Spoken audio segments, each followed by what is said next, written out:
Hello, and welcome to the Self-Disclosed podcast presented by Somethings. My name is Patrick Gilligan, and I am the founder and CEO at Somethings. And today I'm going to be speaking with Nicole Letterman, who is an LCSW and runs the clinical operation here at Somethings. In this episode, Nicole and I spoke about why she became a therapist and her journey through some of her early experiences in therapy, as well as why she got interested in peer support and how she thought about building the clinical model here at Somethings. I'm excited for you to hear more from Nicole. Nicole, welcome to the Self-Disclosed podcast. Thanks for being here. Woo! I'm very happy to be here. Are Thank you, you for are having you, me. of course, are you excited to be the first guest on our podcast? Couldn't be happier. So happy to be here. So happy to kick things off. Love it. Awesome. Well, let's jump in. I want to start by asking you, when did you first know that you wanted to be a therapist? Ooh, that's a good question. Um, I think when I was in middle school, I had a guidance counselor who I just thought was like the coolest person ever.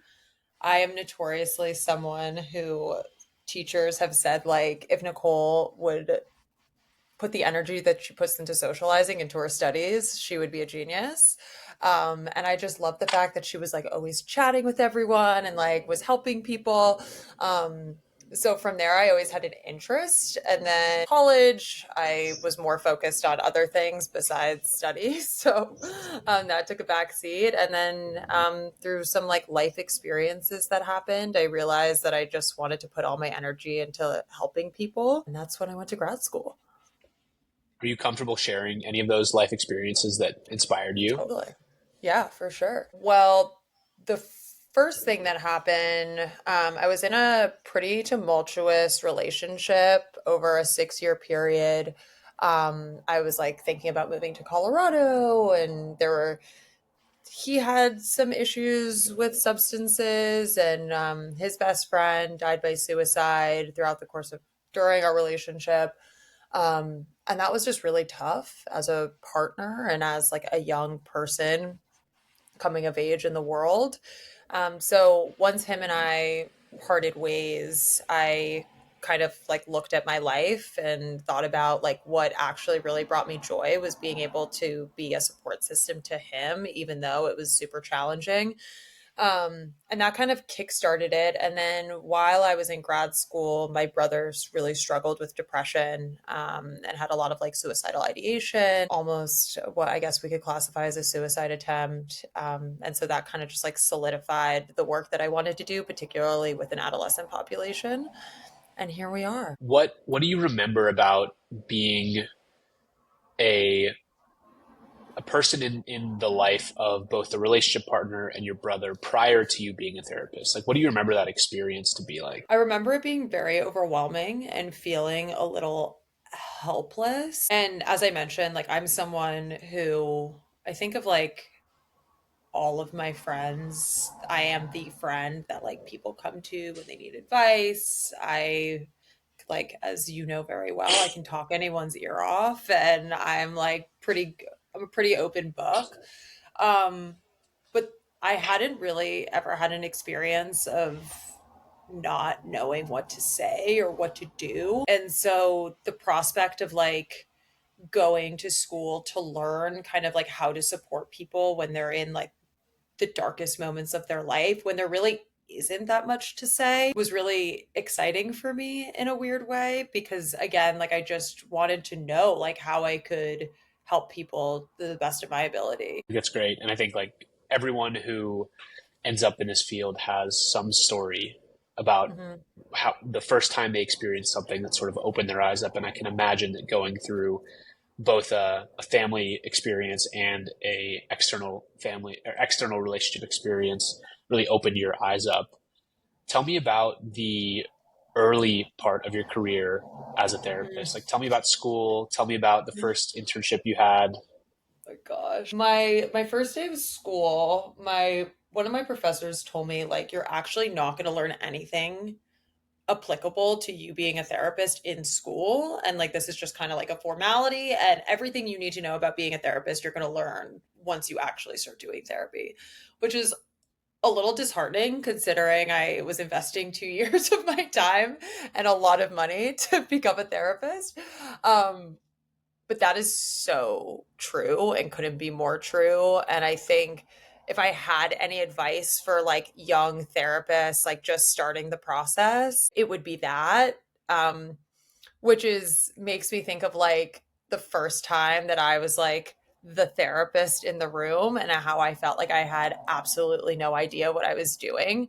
Um, but to our conversation before, I think some of the best therapists that I've ever met are ones that have some story that brought them there, right? It's not because like it's a consistent job or it's the right thing to do, right? You really pull so much of yourself into the work. And so, you know, it obviously as a baby therapist, like you don't think like that, but now that I'm a little bit more seasoned, like it is like you just kind of have it in you and like some people have it, some people don't. But those first few sessions were definitely like not we don't want to say botched, but like definitely definitely interesting for sure. Tell me one of those first sessions that was most memorable. Like, what was going through your mind? What happened? Oh my god. Well, so I have like a lot of really silly stories from grad school, but my first job out of grad school, I was a therapist at a rehab for teenagers in Malibu. And because I was the newest one, like they gave me the worst shifts. And so I was doing like the 4 p.m. to 1 a.m. shift. And I was the only therapist on, and a girl we got called down to the house because a girl was caught cutting herself, and they were like, okay, Nicole, like you go in and you're going to talk to her about like why she feels the need to self-harm in this moment. And I remember driving down there like sweating. I was like, I have no idea what I'm doing. Like this poor girl, I'm going to walk in, she's going to be like, who the are you? And yeah, so I walked in and but again, like I was fully transparent and like, listen, like I don't know what it's like to be in the situation where like you feel driven to hurt yourself, but like I'm here to listen and try and understand like what drove you to this place and kind of like what's going on in your head. Ended up being exactly what she needed, right? And I think we forget that, especially sometimes I do too. Like I feel like my default as a therapist is to like know the answer, but sometimes the most powerful thing that you can say to someone is like, I actually have no idea what it's like to be you, but I'm willing to sit here and try and understand. um, and that container is sometimes more therapeutic than any intervention. Yeah, I I mean, I totally agree with that. And I feel like so much of a therapeutic relationship is just like trying to build enough trust in someone else to be able to share the thing that you're experiencing or the thing that you don't want to tell. So that way, then Yeah. there is something to work on together. Hmm. Um, and I think like sometimes the most basic instinctual human things that we all know how to do to build trust with others can work really well. And it doesn't take, like an evidence-based procedure to just tell someone that you're here to listen and that you understand, how difficult For it is. sure. For sure. And I try to empower anyone like a direct report of mine or anyone working in mental health to kind of just keep that lens always, because inevitably, as I mentioned, like we just want to there's like this innate desire to solve something, but like put yourself in a person's shoes or think about a time when like your back is up against a wall, like throwing a breathing exercise or something to that degree like is helpful in certain situations for sure, but like isn't always like the most applicable, right? Like sometimes it's just being like, yeah, this really sucks, like what do you want to do about it, you know? Yeah, yeah, totally. So you've had a lot from that first experience at the Malibu Rehab Center. You've had a lot of different journeys along the way. I'm curious to hear more about maybe some of the ones that stick out the most, and like what are some of the roles that you've had that are most memorable for you across your journey as a therapist? Hmm. Well, I think one of the most incredible experiences that I had the opportunity of having was actually in grad school. My first internship, I was providing, I mean, they say it was therapy, but it was more like, honestly, like kind of like just like peer support, really, to Holocaust survivors. I was Wow. working with the JCC in Coney Island that had this program called Connect 2 that provided community resources to the Holocaust survivors in the area. So I actually got to work really intimately with like five Holocaust survivors for 6 months. Um, and it was just amazing. Like, I wasn't, from like a therapeutic standpoint, like it was more like I wasn't doing any sort of like interventions or anything, but just like being there and like them knowing that like on Tuesday Nicole was going to come sit with them and have a tea or like have breakfast. It really brought a lot of joy to them, and it honestly was one of the most amazing experiences that I've ever had in my life. And I feel so grateful that I had the opportunity to do that. So that would be one for sure. Another one that I hold very dear to my heart is working at Safe Place for Youth in Venice, which is an amazing organization that provides resources for at risk or current homeless youth in the Venice community. And that just gave me like such selfishly, like such an amazing perspective on life and like an incredible appreciation for things that I historically had taken for granted. I also made such amazing relationships with the people that were utilizing the services. And it's so special to like see someone grow within that program, and from start to finish the program does a really amazing job just meeting people where they're at and giving them resources that actually like help them, which Yeah. sounds ridiculous, but there are so many organizations that just like don't really understand the needs of the population. And I felt like because this organization's really started from like a grassroots level, they were so integrated in the community and really like understood the needs better than some other organizations. I also, the staff there that I got to meet was unbelievable and I'm still super close with to this day. So that is definitely like an experience that shaped the trajectory of my career and honestly my life. Can only imagine that. And I mean, those are two, I would say, very unique groups in the challenges that they pose. Can you tell me a time where you maybe felt like you didn't have the tools that you needed to help the person in front of you? All the time.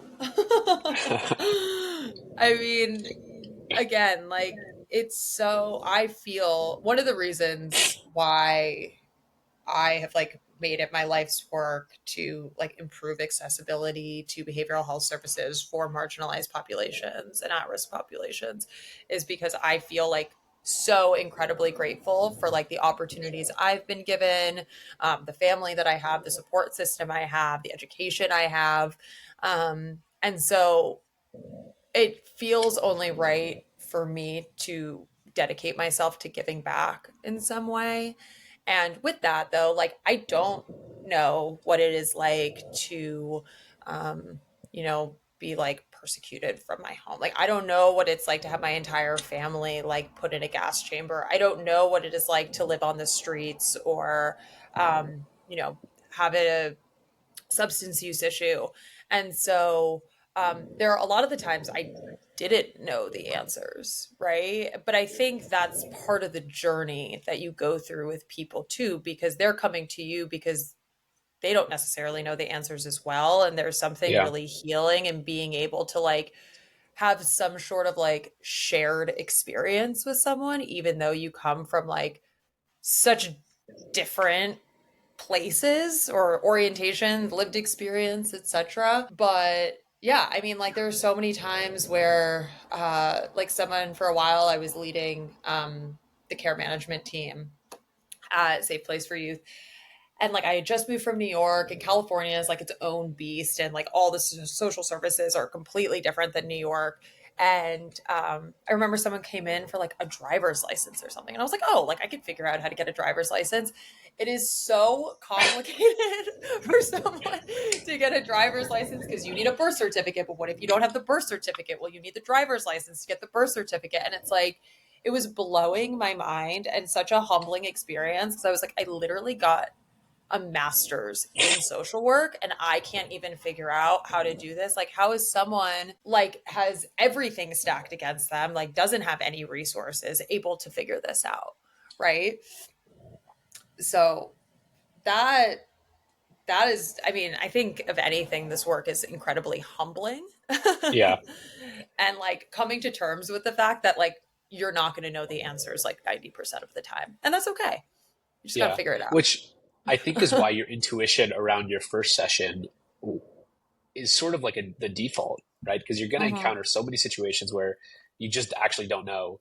You've never gone to the weird niche government website where you need to find the one form that you need to apply. Like, and Yeah. I think there's something very trustworthy about saying to the person in front of you, like, I don't know how to do this, but like, I'm going to try to help figure it out for you. Right. You know, Right. it, Right. And like not to toot my own horn, but I think that's what makes me a good therapist. I think there's a lot of therapists that are afraid to kind of show their true colors and like humanize themselves in a session. Which is why when you and I met, like I fell in love with the peer support model because I think there is so much power just showing who you are, right? And like connecting in like a really human way. That in and of itself, I think we take that for granted a lot of the time because I mean, I can only speak for myself, but as I mentioned, like I feel so grateful for like the family that I have and the friends that I have and the partner that I have that like I forget that there are so many people in this world that don't have any of that.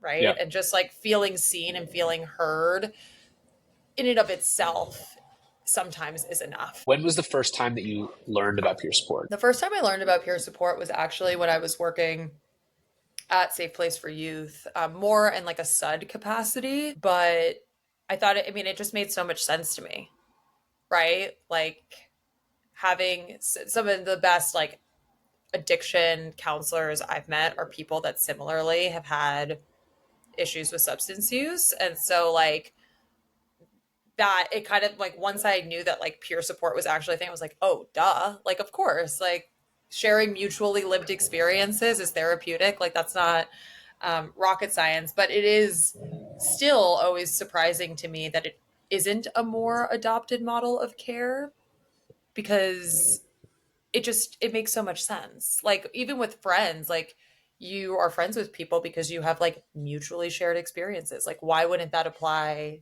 to a mental health setting?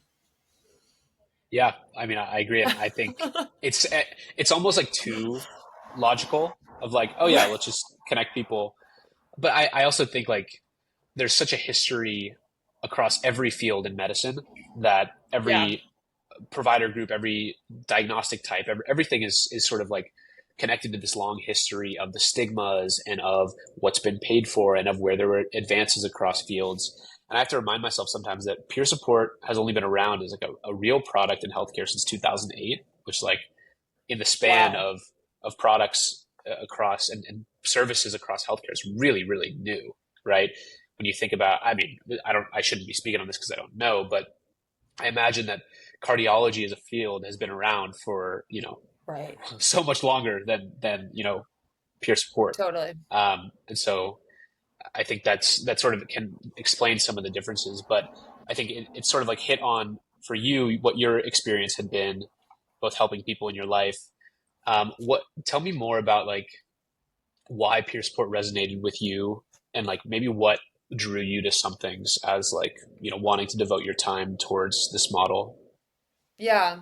I mean, I think everything that I shared is really why peer support makes sense to me, right? Like, I think being one, like whether it's the experience working with Holocaust survivors to working with homeless youth to, working in a clinic with individuals with SMI, the bulk of the work and like the progress that I've seen is like when people feel seen by other people that have gone through similar experiences, right? Like as a provider, like I can give you the modalities, like we can do the individual sessions, but there is something so powerful by meeting people that you relate to or have mutually shared experiences with, and you feel seen in a way that no one has ever seen you before. And I think especially for adolescents, right? Like being an adolescent is really tough. Like things don't make sense. Your hormones are going crazy. Your body's changing. Like now you add in this really complicated layer of like social media, and now you have messages coming at you all the time. I mean, whereas like when I was in school, like bullying was pretty much restricted to like being at school and then like the few of us who Right. had like Facebook and MySpace, but like it wasn't like like I wasn't getting notified on my phone constantly of like someone like commenting or this or that, and so and it's hard because with that, like so much of like who we are now is like what our aesthetic is, like what it looks like on the outside. And so having these conversations around like, wow, I feel really shitty, or like I'm having these weird thoughts about harming myself, like that's not necessarily like matching the aesthetic that a lot of people are trying to maintain, especially an impressionable group like adolescents, right? Where so much of their worth is on the likes that they get or the comments that they're getting on something, or like if they're like on trend, right? And while I feel really grateful that society is progressing in a way where it's like cool to talk about mental health and like it's more normalized, like I think we still have a long way to go. So to continue to create these communities where we are normalizing the conversation around like really sticky situations, even within the privacy of like a mentorship, right? Where it's kind of bringing the best of both worlds of like feeling like you have like a safe, confidential place to go while also meeting with someone that has similar experiences in the way that you might find in like more of a community setting, really gets me excited about peer support. And why when you and I met, I mean, I think if anyone listening to this podcast has heard Patty's story, like how passionate you are. And I think you and I share so much passion in the work that we do. And the best people to do this work are ones that have that passion, right? You can't do this work without having some either personal experience, right? Or just like general appreciation for behavioral health and the needs of underserved communities. And so that all of that got me to move to New York and be part of this amazing team. I love it. Um, you were tasked to develop the methodology, both on the engagement side of how we get teens interested in talking with their mentor, but also on how do we facilitate the right sort of conversations and the right sort of progress across a peer mentorship relationship. What Mm-hmm. inspiration did you take both from your personal experiences and from your more formal training as a therapist in building the mentorship model Mm-hmm. for some things? Yeah, definitely. So, I mean, I think it's a couple things, right? And as I've like hit the hammer, I don't even know what this expression is, but like hit the nail over the head with hammer. I don't know. You got It it? works. Yeah. Okay.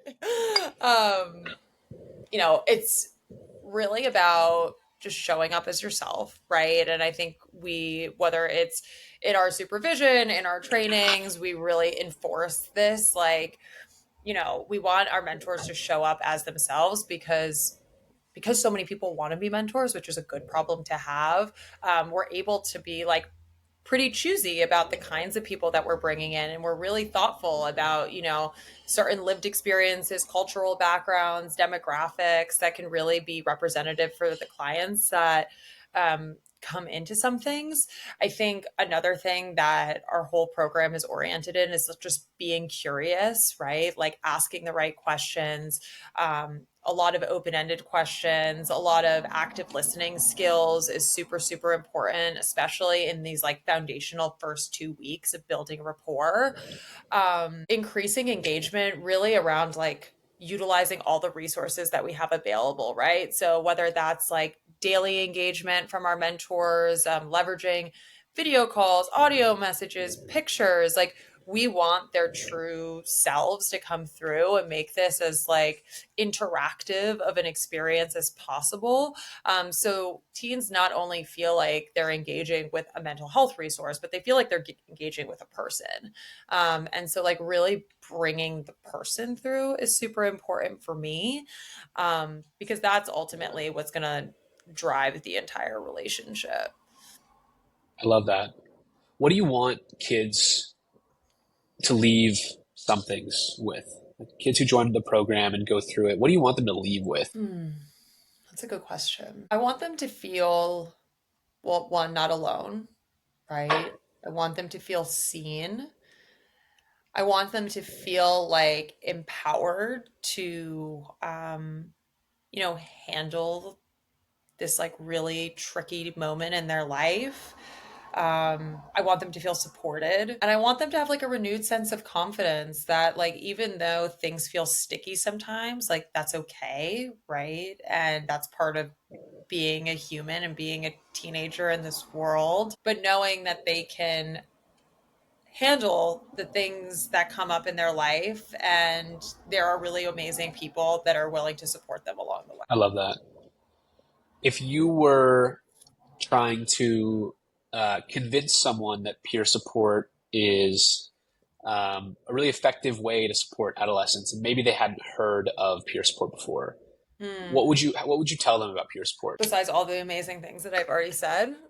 Yes, yes. I was having this conversation with a friend of mine the other day who like has nothing to do with mental health, because she's like in investment banking and is like, what do you even do? And I'm like, I mean, what do you even do? But I kind of likened it to like when your back is up against a wall and you don't know where to turn, having someone like help you out and hear you and see you and like hold your hand through a time when you like don't even know which way is up is kind of what peer support feels like to me. I feel like a lot of the clients that we have come through our program have exhausted a lot of mental health resources, have either like been in psychiatric care or have been to a bunch of therapists and just like don't feel seen and heard and feel like they're running out of options. And to find someone that like sees you, hears you, understands what you're going through, whether it's because they have the lived experience or a similar age of you, um, is really what peer support is to me. Amazing. Thank you for all of your thoughtful and honest answers today. It's been great. Of My course. my last question: if you could snap your fingers and change anything about the world, mental health. Such a hard question. If I could snap my fingers. That's such a loaded question. Like, can we have another podcast on this question? You can have as many as you want. um, if I could snap my fingers, I think I would love everyone to be able to have a home, a safe place to live, and enough food to eat. Because I think, as much as I love using all my special terms and modalities and evidence based, whatever, I think, a lot of people's mental health is really just a lack of basic needs being met. And so if we can have everyone's basic needs being met, I think the world would be a much safer, I happier. agree. Thanks so much, Nicole. Thank you. I want to come on again. Let's do a weekly segment with Nicole. Honestly, I'm down. I'm I down. found my medium. I love it.